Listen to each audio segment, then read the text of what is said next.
తెలంగాణ రాష్ట్రంలో బీఆర్ఎస్ కామ్రేడ్ల మధ్యలో పొత్తు ఉంటుందా? మునుగోడు ఉప ఎన్నిక సందర్భంగా సిపిఐ సిపిఎం పార్టీన వాళ్ళిద్దరినీ నాయకులను భుజాల మీద ఎక్కించుకుని మీ అంతటి వాడు లేడు అని ఉప ఎన్నికలో వాళ్ళ యొక్క సేవలను ఓట్లను పొంది ఉప ఎన్నికలో గెలిచి వాడుకుని వదిలేశాడు కేసీఆర్. ఉభయ కమ్యూనిస్టులు కూడా ఆగ్రహావేశాలతో ఉన్నారు. ఆ రోజు ఎప్పుడూ ఆహ్వానించని ప్రగతి భవన్కి కామ్రేడ్లను ఆహ్వానించాడు. వాళ్ళని కారులో ఎక్కించుకున్నాడు. మునుగోడులో సభ పెట్టి సభలో ముందు వరుసలు అంతా కామ్రేడ్లను కూర్చోబెట్టాడు. సభలో పాల్గొన్న నాయకులను ఆకాశానికి ఎత్తేశాడు. దివంగత నేతలు ఉమ్మడి నల్గొండ, ఉమ్మడి ఖమ్మం జిల్లాలో ఉండే, తెలంగాణ రాష్ట్రంలో ఉండే మాజీ కామ్రేడ్లను పేరు పేరున వాళ్ళని స్తుతిస్తూ వాళ్ళ గొప్పదనాన్ని కొనియాడారు. మనం ఈరోజు ఒక్కరోజే కాదు, ఈ మునుగోడే కాదు, భవిష్యత్తులో కూడా కలిసి ప్రయాణం చేద్దాం అని చెప్పాడు. గెలిచిన తర్వాత, మునుగోడులో గెలిచిన తర్వాత రాష్ట్ర మంత్రులు కేసీఆర్ కూడా మీ వల్లనే మేము గెలిచాం, లేకపోతే కోమటిరెడ్డి రాజగోపాల్ రెడ్డి తన్నుకుపోయేవాడు, మీరు చేసిన సహాయానికి మేము ఎల్లవేళలా ఎప్పుడూ రుణపడి ఉంటాం, భవిష్యత్తులో కూడా రాబోయే శాసనసభ ఎన్నికల్లో కలిసి పోటీ చేద్దాం, సహకరించుకుందామని చెప్పి తర్వాత వాళ్ళను ఒక్కరోజు పిలిచిన పాపాన పోల, ఆహ్వానించిన పాపాన పోల. ఇక వాళ్ళు సమావేశాలు పెట్టుకుంటున్నారు, రాష్ట్ర కార్యవర్గ సమావేశాలు పెట్టుకుంటున్నారు. కేసీఆర్ వాళ్ళ గురించి మాట్లాడాల.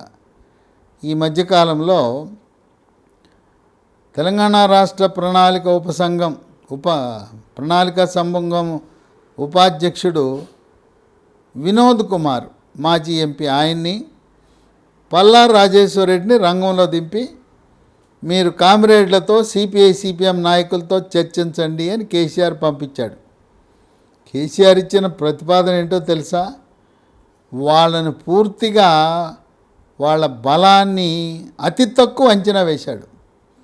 కేసీఆర్ ఇచ్చిన ప్రతిపాదన కామ్రేడ్లకు, వాళ్ళకి తెలంగాణలో ఉన్న బలాన్ని బట్టి ఒక్క సీట్ ఇద్దాం, సిపిఎంకి ఒక సీటు, సిపిఐకి ఒక సీట్ ఇద్దాం, మనం ప్రభుత్వం ఏర్పరిచిన తర్వాత అప్పుడు శాసన మండలి ఎమ్మెల్సీ సీట్లు చెరొక 2 ఇద్దాం, ఒక ఎమ్మెల్యే 2 ఎమ్మెల్సీలు అని చెప్పండి, ఒప్పించండి.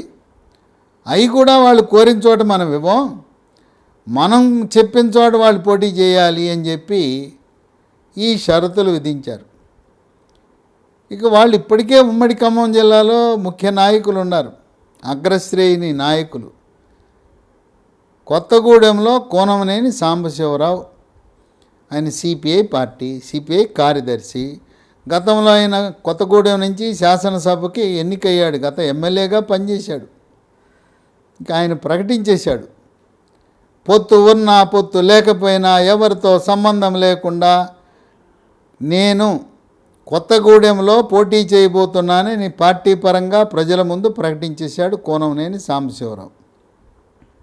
ఇక సిపిఎం అగ్రనాయకుడు మాజీ ఎంపీ తమ్మినేని వీరభద్రం, ఆయన ప్రకటించేశాడు, నేను పాలేరు నియోజకవర్గంలో పోటీ చేయబోతున్నాను అన్నాడు. కేసీఆర్ ఇప్పటికే పాలేరులో తుమ్మల నాగేశ్వరరావుకి సీట్ ఇవ్వడానికి రంగం సిద్ధం చేశాడు. అక్కడ కాంగ్రెస్ పార్టీ నుంచి జంప్ చేసిన కందాల ఉపేందర్ రెడ్డి పరిస్థితి ఏంటో అయోమయం, గందరగోళం. ఆ విధంగా అక్కడుండే ఇద్దరు ఖమ్మం జిల్లాకు చెందిన కోనమనేని సాంబశివరావు, తమ్మినేని వీరభద్రం, వీళ్ళిద్దరు కూడా ఒకే సామాజిక వర్గానికి చెందినవారు, కమ్మ సామాజిక వర్గానికి చెందినవాడు. విశేషం ఏంటంటే ఉమ్మడి ఖమ్మం జిల్లాలో 10 నియోజకవర్గాల్లో సీట్లు మాత్రం బీసీలకు, అగ్రవర్ణాలకు 3 సీట్లు, 7 సీట్లు ఎస్సీ ఎస్టీకి రిజర్వ్ అయినాయి. కానీ చక్రాలు తిప్పేది, రాజకీయం అంతా కూడా నడిపించేది ఎవరంటే ఉమ్మడి ఖమ్మం జిల్లాలో కమ్మ సామాజిక వర్గం. అన్ని పార్టీల్లో వాళ్ళే. బీఆర్ఎస్ పార్టీలు అత్యధికంగా ఉన్నారు కమ్మ సామాజిక వర్గానికి చెందిన వాళ్ళు. ఖమ్మం లోక్సభ సభ్యుడు నామా నాగేశ్వరరావు, మాజీ మంత్రి తుమ్మల నాగేశ్వరరావు, ప్రస్తుత రవాణా శాఖ మంత్రి పువ్వాడ అజయ్ కుమార్, అలాగే ప్రవాసాంధ్రుడు, ఖమ్మం జిల్లా నుంచి శాసన మండలికి ఎన్నికైన తాతా మధు, వీళ్ళందరూ కూడా కమ్మ సామాజిక వర్గానికి చెందినవారే.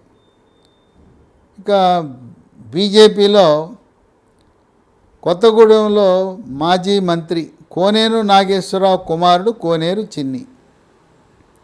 ఈ జిల్లాలో రాజకీయ పర్యవేక్షణ చేస్తున్న అగ్రశ్రేణి బీజేపీ కమ్మ సామాజిక వర్గానికి చెందిన నాయకుడు గరికపాటి మోహన్ రావు. కాంగ్రెస్లో ఒకే ఒక వ్యక్తి రేణుకా చౌదరి.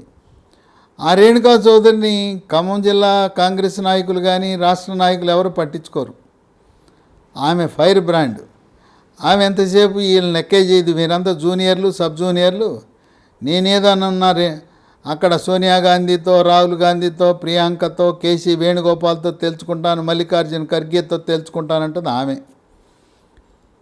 ఆమె కూడా వీళ్ళందరూ కూడా కమ్మ సామాజిక వర్గానికి చెందిన వాళ్ళు.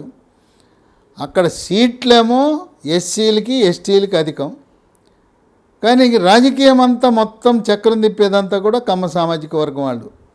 రెడ్డి సామాజిక వర్గం మైనారిటీ, చాలా తక్కువ మంది ఉన్నారు. వాళ్ళు రాజకీయంగా ఏ రకంగా ప్రభావితం చూపించే పరిస్థితి ఉమ్మడి ఖమ్మం జిల్లాలో లేదు. ఇదిలా ఉంటే మదిర నుంచి ఖమ్మం జిల్లాలో, ఉమ్మడి ఖమ్మం జిల్లాలో సిఎల్పి నాయకుడు భట్టి విక్రమార్క పోటీ చేస్తున్నాడు. గతంలో ప్రస్తుతం అదే నియోజకవర్గంలో ఉన్నాడు. ఈ విధంగా కామ్రేడ్ల పరిస్థితి అయోమయం, గందరగోళంగా ఉంది. వీళ్ళు ఇస్తానన్న సీట్ లేదంటే ఈ కేసీఆర్ బెల్లంపల్లి రమ్మనండి, అక్కడ సిపిఎంకి ఇద్దాం. మునుగోడులో కూసుకుంట్ల ప్రభాకర్ రెడ్డికి ఇంతమంది శ్రమించి ఇన్ని వందల కోట్లు ఖర్చు పెట్టి జాకీలు పెడితే గెలిచాడు కనుక మునుగోడు సిపిఐకి ఇద్దాం, బెల్లంపల్లి సిపిఎంకి ఇద్దాం, ఆ 2 సీట్లు ఇద్దాం రమ్మనండి అని చెప్పి దూతలను పంపించాడు. సిపిఐ సిపిఎం అవమానాన్ని తట్టుకోలేక, ఎవడికి కావాలయా నీ ఒక సీటు, మాకు నీతో పొత్తే వద్దు ఏమొద్దు, మా బాధ ఏదో మేము పడతాం, మా తెప్పులో మేము పడతాం. కోనమనేని సాంబశివరావు కొత్తగూడెం నుంచి పోటీ చేయబోతున్నాడు సిపిఐ సింబల్ మీద. సిపిఎం సింబల్ మీద పాలేరు నియోజకవర్గం నుంచి తమ్మినేని వీరభద్రం పోటీ చేయబోతా ఉన్నాడు. మరికొంతమంది సిపిఐ సిపిఎం నాయకులు కూడా గతంలో వాళ్ళు గెలిచిన నియోజకవర్గాల నుంచి రంగం సిద్ధం చేసుకుంటున్నారు. ఇలా ఉంటే జాతీయ స్థాయిలో కామ్రేడ్లు సిపిఐ జాతీయ కార్యదర్శి రాజా, సిపిఎం జాతీయ కార్యదర్శి సీతారాం ఏచూరి వాళ్ళు సోనియా గాంధీ, మల్లికార్జున ఖర్గే కాంగ్రెస్ పార్టీతో మాట్లాడి త్వరలో సిపిఐ సిపిఎం కాంగ్రెస్ 3 కూడా తెలంగాణ రాష్ట్రంలో ఒక కూటమి కింద ఏర్పడి ఉమ్మడి ఖమ్మం, ఉమ్మడి నల్గొండ జిల్లాలో సిపిఐ సిపిఎం పార్టీ సీట్లు ఇచ్చే అవకాశం ఉన్నది కనుక వాళ్ళు కామ్రేడ్లు బీఆర్ఎస్ పార్టీతో కలిసే అవకాశం ఏమాత్రము లేదు అని విశ్లేషకులు భావిస్తున్నారు.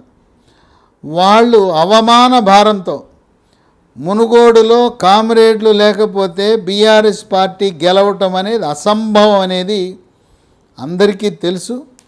వాళ్ళని భుజం మీద ఎక్కించుకుని బుజ్జగించి ప్రగతి భవన్లో భోజనాలు పెట్టి కారులో తిప్పి స్టేజ్ మీద ముందు వరుసలో ఉండే బీఆర్ఎస్ నాయకులందరినీ లేపి వాళ్ళని కూర్చోబెట్టి వాళ్ళని ఆకాశానికి ఎత్తి ఈ రోజున మమ్మల్ని వాడుకొని వదిలేస్తావా అని చెప్పి నాయకులే కాదు తెలంగాణ రాష్ట్రం నుండి సిపిఐ సిపిఎం అవమాన భారంతో ఈ బీఆర్ఎస్ పార్టీకి బుద్ధి చెప్పాలి, మళ్ళీ వాళ్ళ అధికారంలోకి రాకూడదనే సంకల్పంతో జాతీయ స్థాయిలో ఉన్న పరపతితో కాంగ్రెస్ పార్టీతో పొత్తు కట్టుతారు అని విశ్లేషకులు భావిస్తున్నారు.